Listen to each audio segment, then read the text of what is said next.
第241章石墨城的变故。由于并不想继续留在墨城做那出售地图的商贩，所以在商讨完毕之后，第二天一大早，海波东便是跟着萧炎离开了这座城市。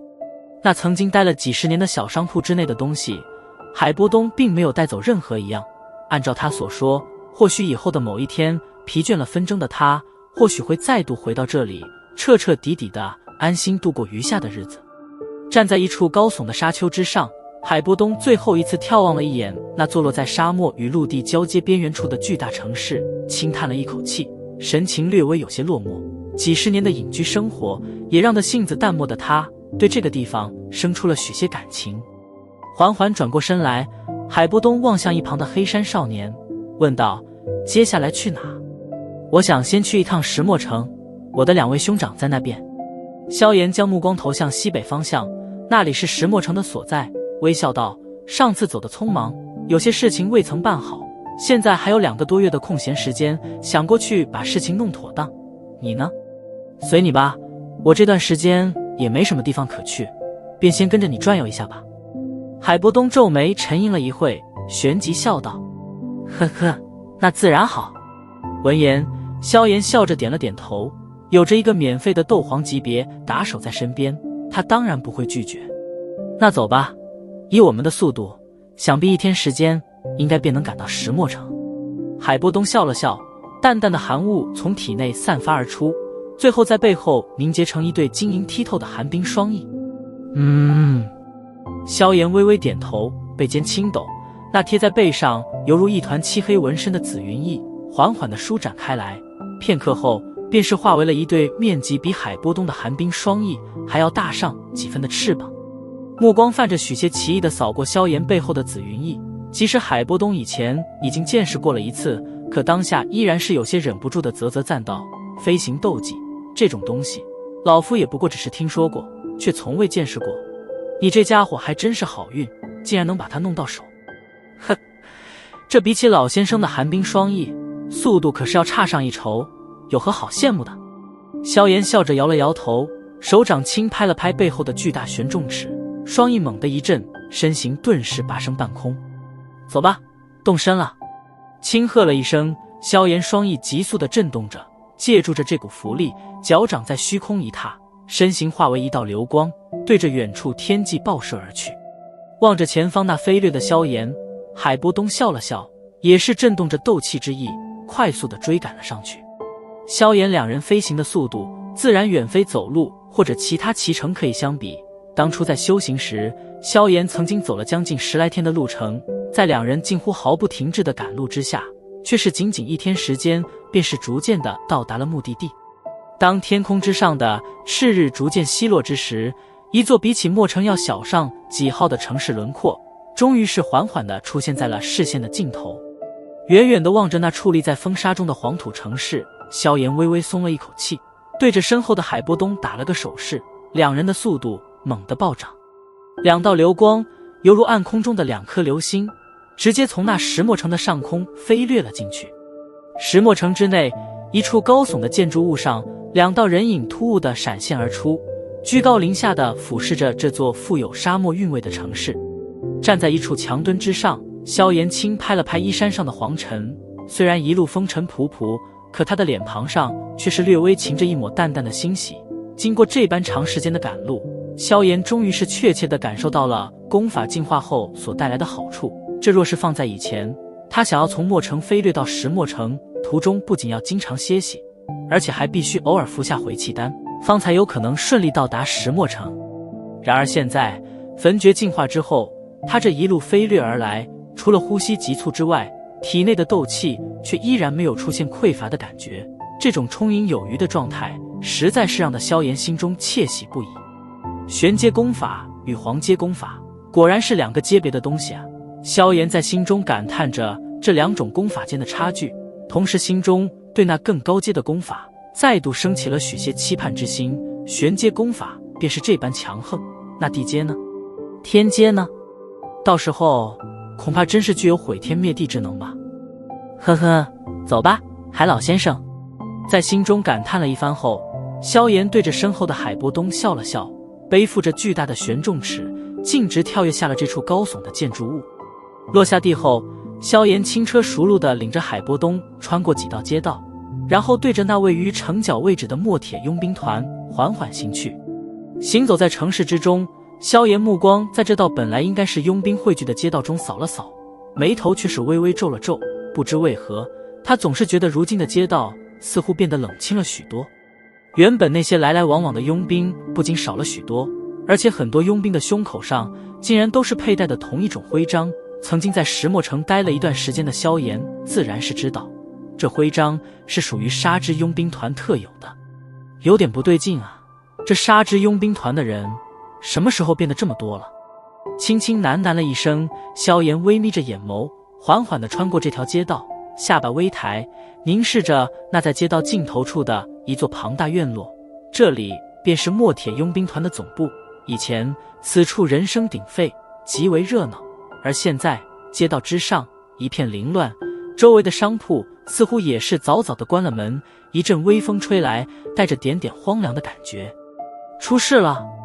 手掌轻轻地摩挲着侧脸，萧炎忽然低声笑了笑，笑声之中所蕴含的冰冷杀意，让得身后的海波东略微有些侧目。这是他在认识萧炎以来头一次瞧着这位当初即使是被自己耍了几把依然能够保持淡然的少年露出这般态势。看来他那所谓的兄长在他心中的地位有些不低呀。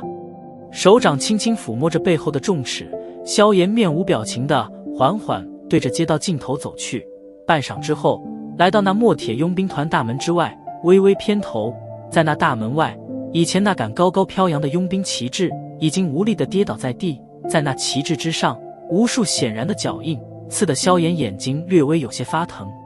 深吸了一口气，萧炎忽然偏过头来，快步走向大门，手掌将大门缓缓推开。随着咔嚓声响逐渐响起，门缝也是扩大了起来。而当大门开启到将近一半之时，一杆沾染着许些鲜血的长枪忽然猛地自门后爆射而出，狠狠地刺向萧炎的喉咙。突如其来的攻击并没有让得萧炎脸色有任何变化，目光冰冷地望着那在眼瞳之中急速放大的枪尖，身体动也不动。锋利长枪在到达萧炎身体仅仅半尺之时，却是从那枪尖部位诡异地开始了融化。眨眼时间，那长枪便是变成了一堆炽热的铁浆。阴沉着脸色，萧炎右拳之上，青色火焰瞬间涌现而出，狠狠地对着后室的大门之上砸去。顿时，随着一道轻微的闷响，一个人头大小的空洞便是迅速扩散而出，而萧炎的拳头则是从中探了进去，拳头摊开，闪电般的一抓，顿时一条人影被狠狠地扯了过来。那张沾满着鲜血的脑袋刚好装满着先前萧炎所制造出来的空洞中。萧炎少爷，被抓出来的人影满脸的怨毒凶光，不过当他的目光扫过萧炎那淡漠的脸色后，却是骤然一愣，旋即失声狂喜地叫道。人影的叫声让得萧炎那刚想将他脑袋蹦碎着碎片的举动阻拦了下来，眼瞳中的寒光逐渐消退，低头望着这满脸被鲜血布满的人，皱眉道：你是墨铁佣兵团的人？可，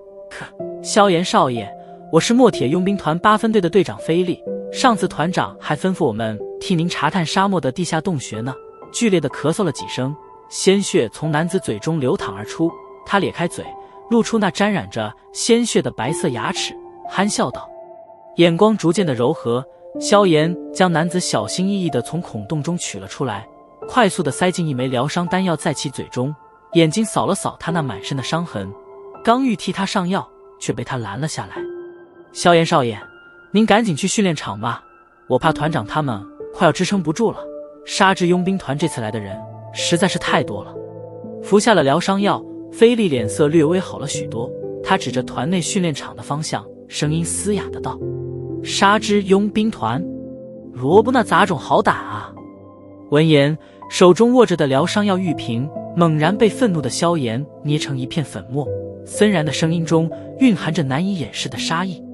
前段时间不知为何，沙之佣兵团忽然开始清理石墨城的其他佣兵团，罗布仗着他大斗师的实力，很快便是将一些小型佣兵团收拢了去。本来以我们墨铁佣兵团的实力，也并不会惧他们，毕竟我们虽然没有大斗师，可斗师的数量却是比沙之佣兵团多了许多。菲利似是担心时间不够，所以语调快速而急促。可在前几天，沙之佣兵团之中的斗师忽然多了将近7、8位，而且还又多出了一名大斗师，实力暴涨到这个地步，石墨城中的其他中型佣兵团几乎是在短短几天时间内便是被清理了干净。而今天则正好是他们给予我们墨铁佣兵团最后通牒的时候，多了7、8位斗师，1名大斗师。闻言，萧炎略感愕然，皱眉道：沙之佣兵团不可能拥有这般强大的实力啊。青灵呢？他不是拥有一头斗灵级别的战斗宠物吗？忽然想起那位拥有着碧蛇3花瞳的小女孩，萧炎急忙问道。前段时间在沙之佣兵团清理之前，青灵在一次外出后便是再没有回来过，团长派人去查探过，从一些痕迹来看，青灵似乎被人抓走了。菲利苦笑着道，眼角急速地抽搐着。萧炎缓缓地吐了一口气，他没想到自己才离开2、3个月的时间，这里便是发生了这么多的事情。拍了拍菲利的肩膀，萧炎轻声道：好了，接下来便交给我吧，有我在，墨铁佣兵团不会有事。菲利重重地点了点头，受2位团长的影响，他对这位一直颇为神秘的少年也是有着一抹不知从何而来的信心。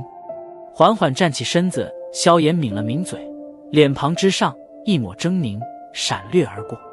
宽敞的训练场之上，黑压压的人头分两边簇拥着，彼此对射的目光中充斥着毫不遮掩的杀意。在内场中，2道人影正在进行着殊死搏斗，2人的攻势都是极为凌厉，任何一点疏忽都会遭受到致命的攻击。场中一道人影全身被雷电所包裹着，丝丝银蛇在身上跳闪着，手中长枪抡刺之时，滚滚雷鸣声不断地响彻着。不过虽然他的攻击极为凶猛，可这对于他的对手来说似乎并没有造成太大的阻碍。每一次在攻击灵体时，他都能轻易地躲避开那银色长枪的扫刺。从这人轻松闪避的模样来看，2人的等级明显不在一个层次之上，可那黄色人影却并没有选择快速地结束战斗，这般戏谑的模样便是犹如那猫戏老鼠一般。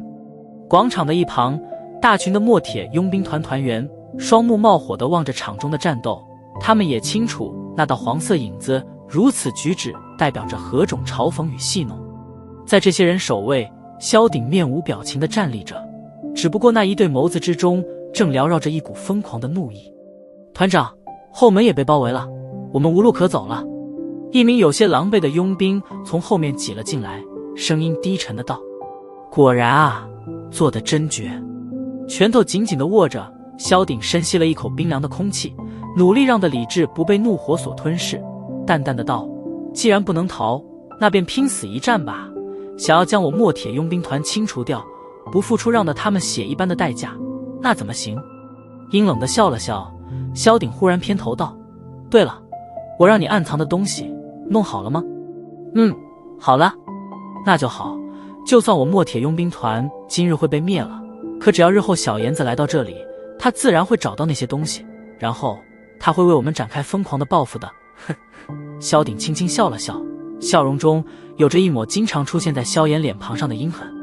二弟要败了呀！虽然雷属性斗气攻击力强横，可对方毕竟是大斗师啊。抬头望着场中接近尾声的战斗，萧鼎身体轻微的颤抖着，心中的愤怒正在逐渐的侵蚀着他的理智。雷狐三段舞，场中银色人影猛地发出一声低喝，手中长枪诡异的跳跃起重重电弧，然后疯狂地对着黄色人影暴刺而去。哈哈，垃圾就是垃圾，狗屁的三段舞，在绝对实力面前，管你是不是号称攻击力最强悍的雷属性斗气，都给我去死吧！面对着爆射而来的电弧，黄色人影不屑地狂笑了一声，硕大的拳头猛然紧握，其上黄色斗气疯狂凝聚，瞬间后竟然是凝化成了一道能量化的拳套。紧握着拳头猛然爆轰而出，剧烈的风声夹杂着凶猛的劲气，直直地与那电弧撞击在了一起。两者相撞，黄色人影的拳头几乎是犹如摧枯拉朽一般的摧毁了3道电弧，在摧毁之后去势依然不减，重重地砸在了萧厉的胸膛之上。噗嗤，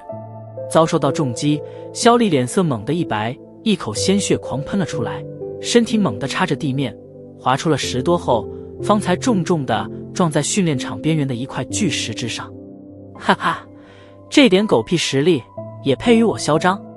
浑身上下被缭绕着黄色斗气的中年人冷笑了一声，脚掌一踏地面，身体犹如一辆横冲直撞的坦克一般，猛地暴冲向了那失去战斗力的萧丽。拳头之上凶悍无匹的劲气再度急速凝聚，看他的这副架势，显然是没有留活口的打算。